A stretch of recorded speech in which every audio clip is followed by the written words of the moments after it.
Welcome to D&D Storytime with me, the Moogle, Magdalene Venus Butterfly, Kupo.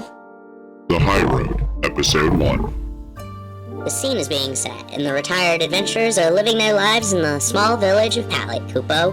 Wrathstorm Scale is a blue dragonborn sorcerer and former pirate of notorious standing.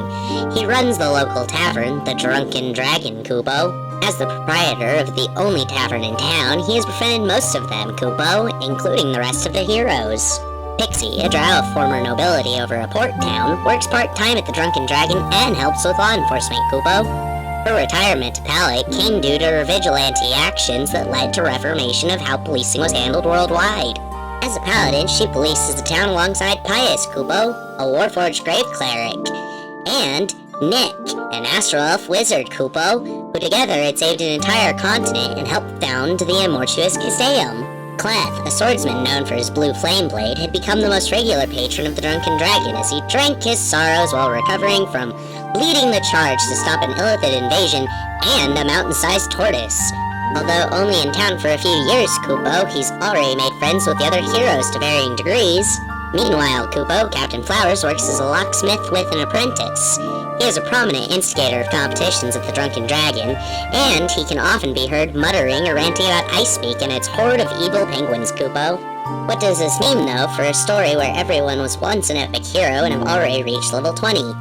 Well, they had retired and gotten lazy, Kupo, or in Cleth's case, he was poisoned and weakened during his time recovering. Although not at peak performance, they are asked to travel the high road and clear it out, Kupo. It has become dangerous and untravelable for merchants and most others. They know they will shake off the rust on their travels and agree to depart for 100,000 gold each, Kupo. 3 days before their departure, a strange hermit approaches them. He's known to live in the mountains and perform miracles, Kupo. Everyone is rightfully suspicious, but agree to meet him on the morning of their departure to perform a ritual that he says will awaken their forgotten power to help them on their journey, Kupo. The heroes meet in the center of town to see that the fountain is gone, and in its place is a large ritual circle made up of ground dung beetles. A small, plain altar stands in the center of the ritual space, and a large worn book sits open on it, Kupo. The hermit approaches the circle from the opposite side at the same time as the party, and asks them to enter the circle. It is a 6-pointed star inside of a large circle, and Nick recognizes that it is a high-level ritual often used by groups of high priests to perform reality-altering spells that utilize the 6 primary elements of the world, Kupo. Nick guides the group to stand in the points that would relate to the elements most associated with them, Kupo. As they stand in the circle and clasp hands, the hermit begins to chant in 3 voices, that of a man, a woman, and a child, Kupo. His voice matches that of Cosmos, the grand deity of creation.